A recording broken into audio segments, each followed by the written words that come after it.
नमस्कार, स्वागत है आप सभी का डीडी न्यूज के इस खास बुलेटिन एक्सप्रेस न्यूज में, जहां हम आपके लिए लेकर आते हैं राजनीति, मनोरंजन, देश, दुनिया, खेल और व्यापार जगत की सभी बड़ी खबरों को एक्सप्रेस यानी बिल्कुल फटाफट अंदाज में। मैं हूं शहला निगार। तो आइए खबरों को देखते हैं तेज रफ्तार के साथ। पूरी दुनिया के साथ आज देश भर में धार्मिक उल्लास के साथ मनाया जा रहा है कुर्बानी का त्योहार ईद उल अजहा। राष्ट्रपति, उपराष्ट्रपति और प्रधानमंत्री ने दी लोगों को बधाई। अनुच्छेद 370 खत्म करने के बाद से जम्मू कश्मीर में स्थिति लगातार सामान्य हो रही है। जम्मू कश्मीर घाटी में आज सुबह सभी मस्जिदों में ईद उल अजहा की नमाज शांतिपूर्ण ढंग से अदा की गई। जम्मू कश्मीर में पूरे जोशो खरोश के साथ ईद उल अजहा मनाई गई। लोगों को ईद मनाने में किसी भी तरह की परेशानी ना हो, इसके लिए प्रशासन ने कई कदम उठाए हैं। ईद उल अजहा के मौके पर श्रीनगर के कई मोहल्लों में पास मस्जिदों में लोगों ने शांतिपूर्ण तरीके से नमाज अदा की। लोगों ने एक दूसरे को गले लगाया और ईद की मुबारकबाद दी। श्रीनगर में ईद उल अजहा के मौके पर लोगों ने एक दूसरे को भाईचारे और अमन का संदेश दिया। लोगों में त्योहार का गजब का उत्साह देखा गया। घाटी में माहौल पूरी तरह से शांतिपूर्ण बना हुआ है। व्यावसायिक प्रतिष्ठान खुले हुए हैं। बैंक और एटीएम सुचारू रूप से काम कर रहे हैं। अवकाश के दिन भी बैंक खुले रहे।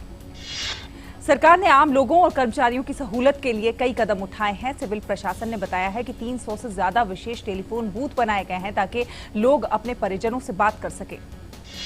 केंद्रीय गृह मंत्रालय के अनुसार जम्मू कश्मीर में लोग नमाज अदा करने के लिए बड़ी संख्या में बाहर निकले। श्रीनगर और शोपियां में प्रमुख मस्जिदों में नमाज अदा की गई।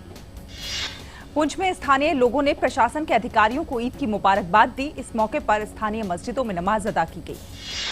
जम्मू कश्मीर के बारामूला में स्थानीय लोगों ने मस्जिदों में जाकर ईद उल अजहा की नमाज अदा की। लोगों ने एक दूसरे को त्योहार की मुबारकबाद दी।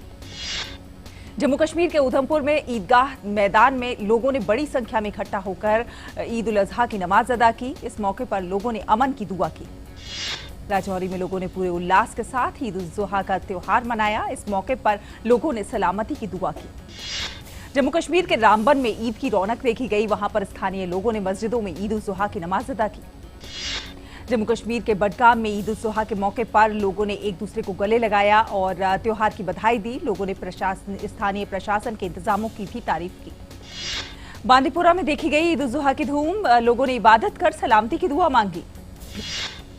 जम्मू कश्मीर के किश्तवाड़ में लोगों ने मस्जिदों में जाकर ईद उल अजहा की नमाज अदा की। स्थानीय लोगों ने प्रशासन के कदमों की सराहना की।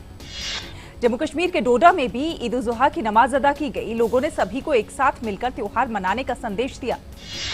जम्मू के अलग अलग इलाकों में भारी संख्या में लोगों ने इकट्ठा होकर ईद उल अजहा की नमाज अदा की। लोगों ने एक दूसरे को गले लगाया और एक दूसरे को बधाइयां भी दी। केंद्रीय रिजर्व पुलिस बल की श्रीनगर स्थित हेल्पलाइन 14,411 एक बार फिर से लोगों को, खासकर कश्मीरियों के लिए चालू कर दी गई है। यह हेल्पलाइन फिर से शुरू करने का मकसद कश्मीर में रह रहे लोगों की मदद करना है। जम्मू कश्मीर के प्रधान सचिव रोहित कंसल ने कहा है कि प्रतिबंधों में छूट दी जा रही है, लेकिन किसी को भी हालात खराब नहीं करने दिया जाएगा। जम्मू कश्मीर के प्रधान सचिव रोहित कंसल ने बताया कि हाईवे और एयरपोर्ट सामान्य रूप से काम कर रहे हैं। अगले हफ्ते हज से वापस आने वाले 11,000 लोगों के स्वागत के लिए हम तैयार हैं। केंद्रीय मंत्री जितेंद्र सिंह ने ईद के मौके पर जम्मू कश्मीर और लद्दाख के लोगों को बधाई दी। उन्होंने कहा कि जम्मू कश्मीर सहित देश के अन्य हिस्सों में आतंकवाद फैलाने में पाकिस्तान की अहम भूमिका रही है। राष्ट्रीय सुरक्षा सलाहकार अजीत डोभाल ने घाटी की सुरक्षा स्थिति का जायजा लेने के लिए शहर और दक्षिण कश्मीर के इलाकों का हवाई सर्वेक्षण किया। जम्मू कश्मीर को विशेष दर्जा देने वाले अनुच्छेद 370 के ज्यादातर प्रावधानों को हटाए जाने संबंधी सरकार के फैसले के बाद लगाई गई कड़ी पाबंदियों के बीच घाटी में आज ईद उल अजहा का त्योहार मनाया गया। प्रधानमंत्री नरेंद्र मोदी ने कहा है कि अनुच्छेद 370 हटाने का फैसला पूरे विचार विमर्श के बाद लिया गया है और केंद्र ने जम्मू कश्मीर के लोगों के फायदे को ध्यान में रखकर ही ऐसा किया है। पीएम मोदी ने जोर देकर कहा है कि ये फैसला देश का आंतरिक मामला है। उन्होंने नए जम्मू कश्मीर के बारे में बताते हुए कहा कि प्रमुख उद्यमियों ने राज्य में निवेश करने में रुचि दिखाई है। प्रधानमंत्री ने कहा कि निवेश के लिए स्थिरता, बाजार तक पहुंच और स्पष्ट कानून जरूरी है और अनुच्छेद 370 हटने से इन सभी की पक्की व्यवस्था हो सकेगी। जम्मू कश्मीर के राज्यपाल सत्यपाल मलिक ने दूरदर्शन समाचार के साथ खास बातचीत में ईद उल अजहा के मौके पर राज्य में व्याप्त शांति पर खुशी व्यक्त की है। उन्होंने कहा है कि राज्य में हालात सामान्य हैं। जम्मू कश्मीर के राज्यपाल सत्यपाल मलिक ने कहा है कि जम्मू कश्मीर में बदलाव का दौर है और पूरे देश के लोग कश्मीर आना चाहते हैं। उन्होंने कहा कि देश के लोग कश्मीर से जुड़ना चाहते हैं। प्रधानमंत्री ने जोर देकर कहा है कि एनडीए सरकार आने वाले 5 सालों में निवेश आधारित विकास के लिए 100 लाख करोड़ रुपए के निवेश का लक्ष्य प्राप्त करने के प्रयास कर रही है। एक अंग्रेजी दैनिक को दिए गए विशेष इंटरव्यू में मोदी ने कहा कि सरकार घरेलू और विदेशी दोनों ही स्रोतों से निवेश बढ़ाने के लिए कारगर नीतियां अपना रही है। प्रधानमंत्री ने कहा है कि भारत को व्यापार का आकर्षक केंद्र बनाए जाने में सरकार कोई कसर नहीं छोड़ेगी। प्रधानमंत्री ने यह भी कहा कि निजी क्षेत्र को भारत के विकास की गाथा में अवश्य भरोसा रखना चाहिए और वो भारत को व्यापार का बेहतर स्थान बनाने के हर संभव उपाय करेंगे। सूचना और प्रसारण मंत्री प्रकाश जावड़ेकर ने आज इंदौर में पत्रकारों को बताया कि अनुच्छेद 370 जम्मू कश्मीर के लोगों के अधिकारों के खिलाफ था। उन्होंने कहा कि अब राज्य में अन्य पिछड़े वर्गों के लिए आरक्षण, शिक्षा का अधिकार और महिलाओं के अधिकार जैसी केंद्र सरकार की कई कल्याणकारी योजनाएं लागू की जा सकेंगी। भारत ने चीन से कहा है कि ये सुनिश्चित करना महत्वपूर्ण है कि किसी भी प्रकार का द्विपक्षीय मतभेद किसी भी विवाद में तब्दील ना हो। विदेश मंत्री एस जयशंकर 3 दिन की चीन की यात्रा पर हैं। उन्होंने चीन के उपराष्ट्रपति वांग किशान से मुलाकात की और उसके बाद विदेश मंत्री वांग यी के साथ प्रतिनिधि स्तर की वार्ता की। विदेश मंत्री एस जयशंकर ने कहा कि बीजिंग में कहा कि भारत चीन संबंध का वैश्विक राजनीति में एक विशिष्ट स्थान है। 2 साल पहले हमारे नेताओं ने उस वास्तविकता को पहचाना और अस्ताना में एक आम सहमति पर पहुंच गए कि वैश्विक अनिश्चितता के समय भारत चीन संबंध में स्थिरता होनी चाहिए। राष्ट्रपति रामनाथ कोविंद ने डॉक्टर साराभाई को श्रद्धांजलि दी है। एक संदेश में राष्ट्रपति ने कहा है कि डॉक्टर साराभाई ने न केवल भारतीय अंतरिक्ष के लिए कई संस्थानों का निर्माण किया बल्कि उन्होंने वैज्ञानिकों की पीढ़ी को भी प्रेरित किया। राष्ट्रपति कोविंद ने कहा कि देश उनके समर्पण और सेवाओं को हमेशा याद रखेगा। अपने संदेश में उपराष्ट्रपति ने कहा कि साराभाई ने भारतीय अंतरिक्ष अनुसंधान संगठन और देश में कई महत्वपूर्ण वैज्ञानिक संस्थानों की स्थापना की। राष्ट्र हमेशा विज्ञान की प्रगति में साराभाई के योगदान को याद रखेगा।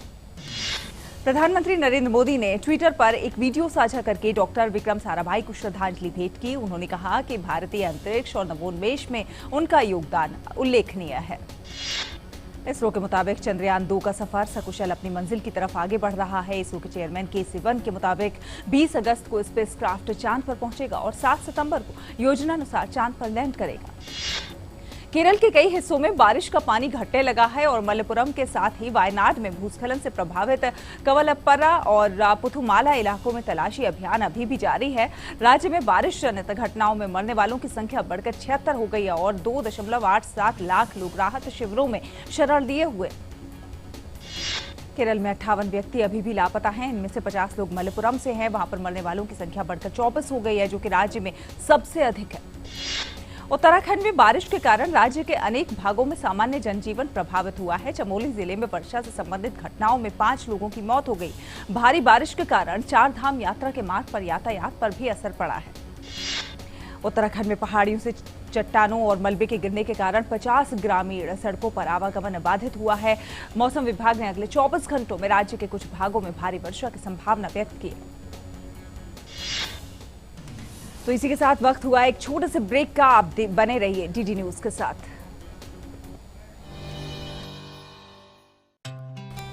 क्या आपके साथ भी ऐसा हुआ है? ग्राहक होने के नाते धोखा?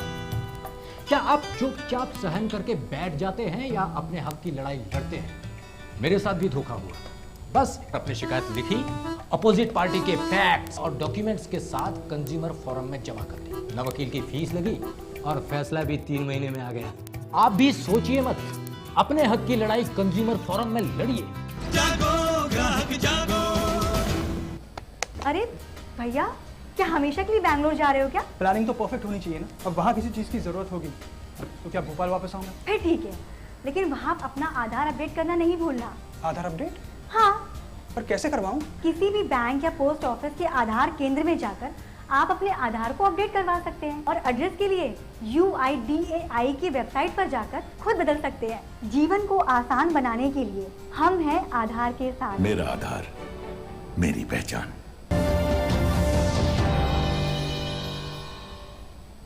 ब्रेक के बाद एक बार फिर डीडी न्यूज में आप सभी का बहुत बहुत स्वागत है। आप देख रहे हैं एक्सप्रेस न्यूज। रुक करते हैं कुछ अन्य खबरों का।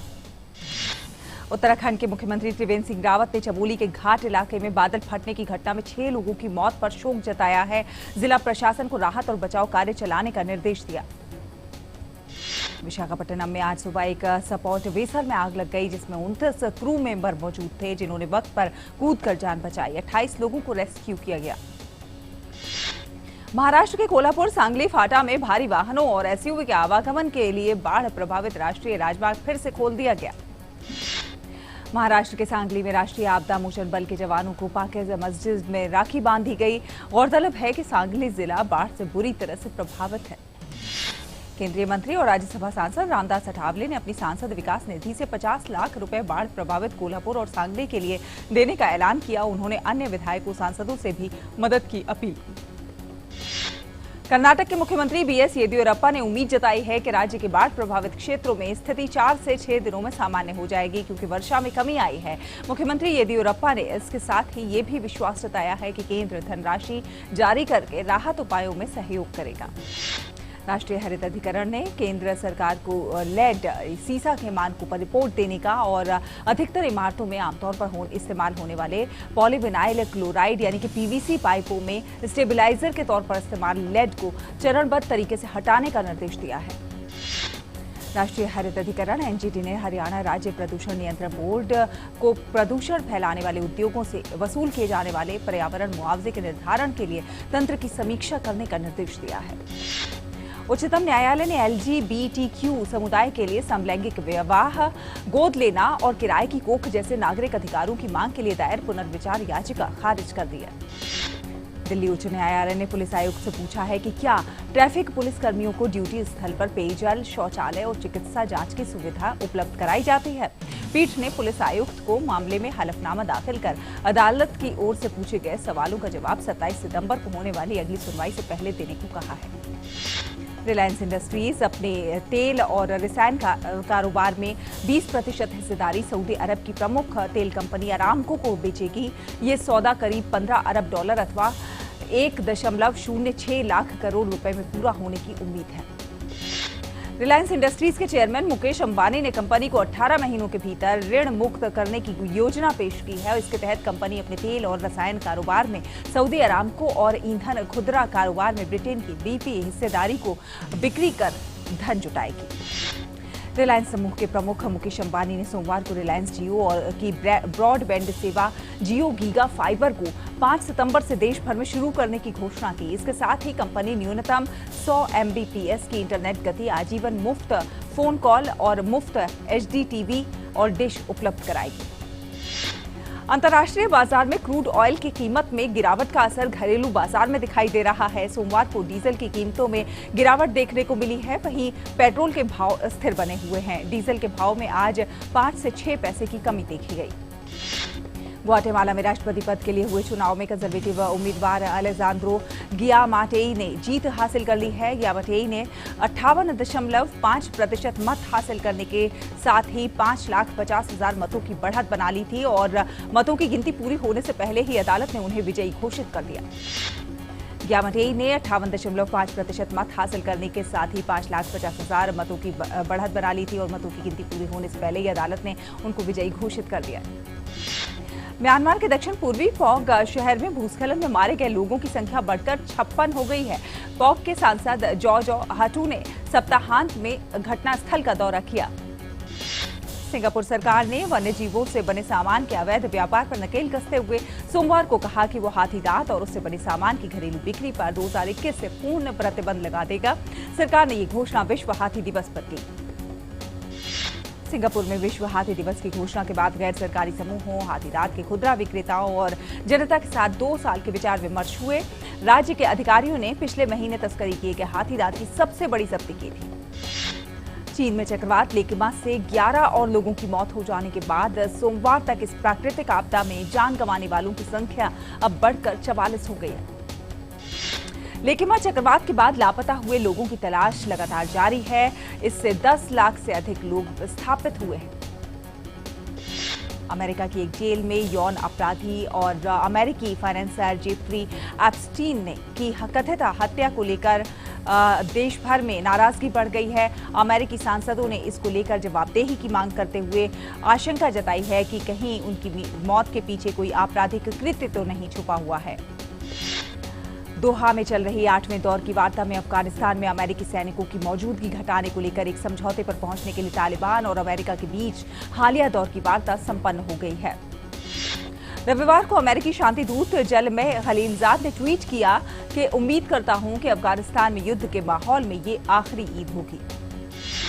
संयुक्त राज्य अमेरिका और दक्षिण कोरिया के सैन्य अभ्यास के बीच उत्तर कोरिया ने अपनी तीखी प्रतिक्रिया दी है। उत्तर कोरिया ने सियोल के साथ होने वाली सभी वार्ता को फ्रीज करने की धमकी दी है। उत्तर कोरिया का वार्ता को फ्रीज करने का बयान एक ऐसे समय में आया है जब गत दिनों अमेरिकी राष्ट्रपति डोनाल्ड ट्रंप ने कहा था कि उन्हें उत्तर कोरियाई नेता किम जोंग उन का सैन्य अभ्यास पर एक सुंदर पत्र प्राप्त हुआ है। पश्चिमोत्तर पाकिस्तान में मानसूनी बारिश के बाद अचानक आई बाढ़ और भूस्खलन ने भारी तबाही मचा रखी है। इस वर्ष जुलाई में हुई भारी बारिश और भूस्खलन के चलते पूरे पाकिस्तान में अब तक 161 लोगों की मौत हो चुकी है और सैकड़ों लोग घायल हैं। हांगकांग हवाई अड्डे के प्राधिकारियों ने सोमवार को हजारों प्रदर्शनकारियों के हवाई अड्डा पहुंचने के बाद विमानों का परिचालन रद्द कर दिया।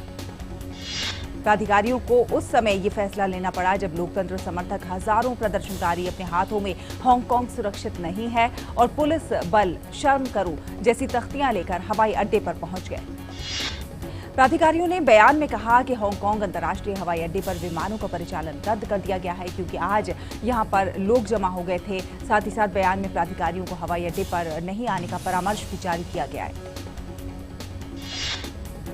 यहाँ वक्त हुआ है एक और छोटे से ब्रेक का। आप बने रहिए डीडी न्यूज के साथ।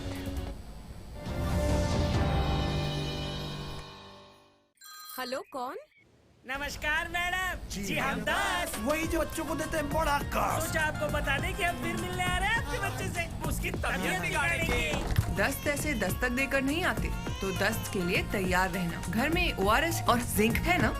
दस्त की इलाज में देरी हुई तो शरीर में पानी और पोषण की कमी जानलेवा हो सकती है। इसलिए दस्त शुरू होते ही ORS और जिंक शुरू करें। दस्त के लिए तैयार रहना। घर में ORS और जिंक है ना?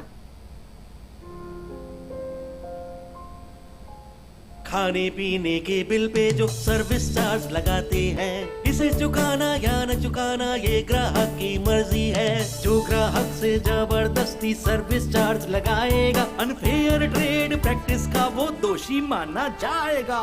रेस्टोरेंट द्वारा ऐसा करने पर ग्राहक कंज्यूमर फोरम यानी उपभोक्ता मंच की शरण ले सकता है। सर्विस चार्ज जरूरी नहीं, ग्राहक की मजबूरी नहीं।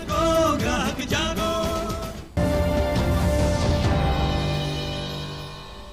ब्रेक के बाद एक बार फिर डीडी न्यूज में स्वागत है आप सभी का। आप देख रहे हैं एक्सप्रेस न्यूज। रुक करते हैं कुछ अन्य खबरों का।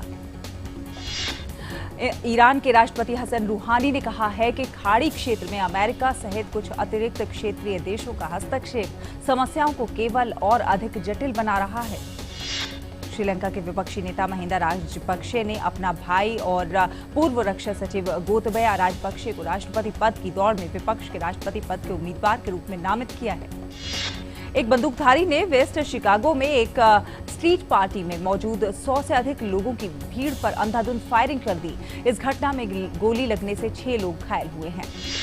भारत ने पोर्ट ऑफ स्पेन में खेले गए दूसरे वनडे में वेस्टइंडीज को 59 रनों से हराकर सीरीज में 1-0 की बढ़त हासिल कर ली है। भारत ने पहले बल्लेबाजी करते हुए वेस्टइंडीज के सामने जीत के लिए 280 रनों का लक्ष्य रखा। हालांकि बाद में बारिश के कारण मेजबान टीम को 46 ओवर में 270 रनों का लक्ष्य दिया गया। इसके जवाब में बल्लेबाजी करने उतरी विंडीज की टीम 42वें ओवर में 210 रन बनाकर ढेर हो गई। कैरिबियाई टीम के लिए इवेन लुइस ने सबसे अधिक 65 रन की पारी खेली। उनके अलावा निकोलस पवरन 42 रन बनाकर आउट हुए। भारत की तरफ से भुवनेश्वर कुमार ने 4, मोहम्मद शमी और कुलदीप यादव ने 2-2 विकेट लिए। भारतीय कप्तान विराट कोहली ने वेस्टइंडीज के खिलाफ दूसरे एक दिवसीय मैच में 120 रन की शानदार पारी खेली। उन्होंने वेस्टइंडीज के खिलाफ सर्वाधिक रन बनाने के रिकॉर्ड के अलावा सौरव गांगुली के वनडे में कुल रन संख्या को भी पीछे छोड़ दिया।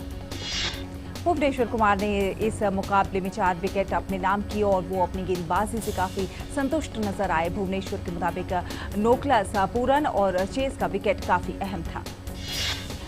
मौजूदा राष्ट्रीय चैंपियन सौरभ वर्मा ने रविवार को हैदराबाद ओपन के पुरुष एकल के फाइनल में सिंगापुर के लोह कीन यीयू को 52 मिनट तक चले मुकाबले में 21-13, चौथा 21-16 से हराकर खिताब अपने नाम किया। स्पेन के राफेल नडाल ने मॉन्ट्रियल में रॉजर्स कप का खिताब अपने नाम कर लिया है। राफेल नडाल ने रूस के डेनियल मेदवेदेव को रविवार को यहां पर सीधे सेटों में 6-3, 6-0 से हराकर 35वीं बार मास्टर्स 1000 टेनिस टूर्नामेंट का खिताब जीता। खेल मंत्री किरेन रिजिजू ने सोमवार को कहा कि भारत को पाकिस्तान में अगले महीने होने वाले डेविस कप मुकाबले में भाग लेना चाहिए या नहीं, इस पर सरकार फैसला नहीं कर सकती है क्योंकि ये द्विपक्षीय प्रतियोगिता नहीं है।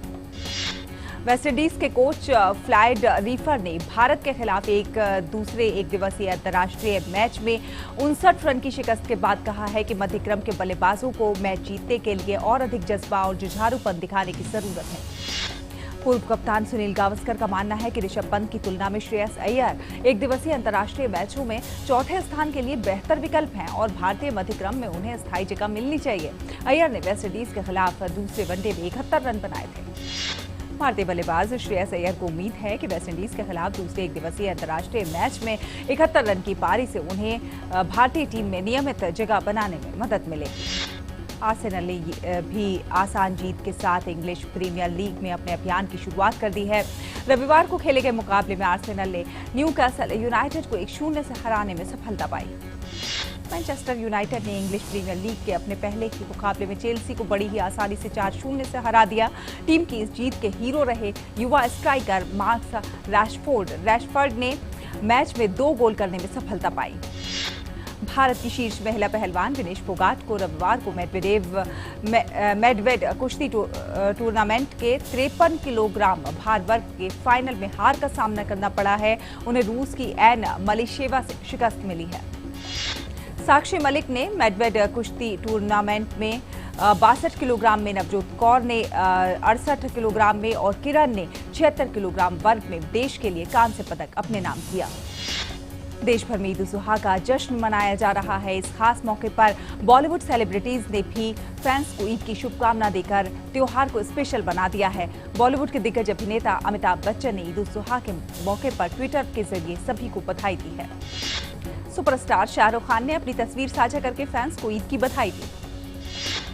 अभिनेता ऋषि कपूर, जो कि इन दिनों न्यूयॉर्क में है, उन्होंने भी फैंस को ईद की बधाई दी है। एक्ट्रेस काजल अग्रवाल ने ट्वीट करके अपने फैंस को बधाई दी। काजल अग्रवाल ने ट्वीट किया कि आप सभी को हार्दिक बधाई और ईद की शुभकामनाएं, ईद मुबारक। एक्टर आर माधवन, जो कि हाल ही में अपनी आगामी फिल्म साइलेंट एंड रॉकेटरी में व्यस्त हैं, उन्होंने ट्वीट किया है कि आप सभी को ईद मुबारक हो, आपके सभी सपने सच हो। एक्ट्रेस गौहर खान ने ट्वीट करके लोगों को ईद की शुभकामनाएं दी हैं। उन्होंने लिखा है कि ईद मनाओ, खुशियां बांटो, अपनी जिंदगी जीने का कोई भी पल नफरत, घृणा, विभाजन जैसे तत्वों को छीनने मत दो। सिर्फ अपने लोगों से नहीं बल्कि दूसरे धर्म, कास्ट, जाति और आस्था के लोगों को भी गले लगाओ। बस प्यार बांटो। ईद मुबारक। अभिनेत्री श्रद्धा कपूर, जो आगामी एक्शन थ्रिलर फिल्म साहो में प्रमुख महिला का किरदार निभा रही हैं, उनका कहना है कि उनके सह कलाकार प्रभास बहुत बड़े स्टार हैं और उनका अभिनय भी शानदार है। बहुप्रतीक्षित सीक्रेट गेम्स सीजन 2 15 अगस्त को रिलीज होने वाला है। इंटरनेट पर इस सीरीज ने बहुत सुर्खियां बटोरी थीं। गौरतलब है कि सीक्रेट गेम्स के इस सीजन में भी मुंबई अंडरवर्ल्ड पर फोकस किया गया है। नेशनल अवार्ड विजेता अभिनेत्री कल्की कोचलिन, जो आगामी शो सीक्रेट गेम्स 2 में एक महत्वपूर्ण भूमिका निभा रही हैं, उन्हें ये किरदार ऑडिशन प्रक्रिया के माध्यम से मिला है। अभिनेता आयुष्मान खुराना को हाल ही में उनकी फिल्म अंधाधुन के लिए सर्वश्रेष्ठ अभिनेता का राष्ट्रीय पुरस्कार मिला है। अभिनेता आयुष्मान खुराना का कहना है कि विश्वसनीय निर्देशकों के साथ काम करने की उनकी लालसा और हिंदी सिनेमा में नई तरह की कहानियों में काम करने से उन्हें सर्वश्रेष्ठ अभिनेता का राष्ट्रीय फिल्म पुरस्कार जीतने में मदद मिली है। अभिनेता वरुण धवन अपनी आने वाली फिल्म कुली नंबर 1 में दिखाई देंगे। फिल्म की बात करें तो ये साल 1995 में आई कुली का रीमेक है। इस फिल्म को डेविड धवन डायरेक्ट कर रहे हैं। फिल्म की शूटिंग बैंकॉक में शुरू हो चुकी है। टीवी एक्ट्रेस श्वेता तिवारी ने अपने पति पर घरेलू हिंसा के आरोप लगाए हैं। श्वेता तिवारी के साथ ऐसा दूसरी बार हो रहा है। उन्होंने 2013 में अभिनव कोहली से दूसरी शादी की थी। श्वेता तिवारी के पति अभिनव कोहली को घरेलू हिंसा के लिए गिरफ्तार कर लिया गया है। तो इसी के साथ एक्सप्रेस न्यूज में फिलहाल इतना ही, लेकिन डीडी न्यूज पर खबरों का सिलसिला लगातार जारी रहेगा। आप देखते रहिए डीडी न्यूज। नमस्कार।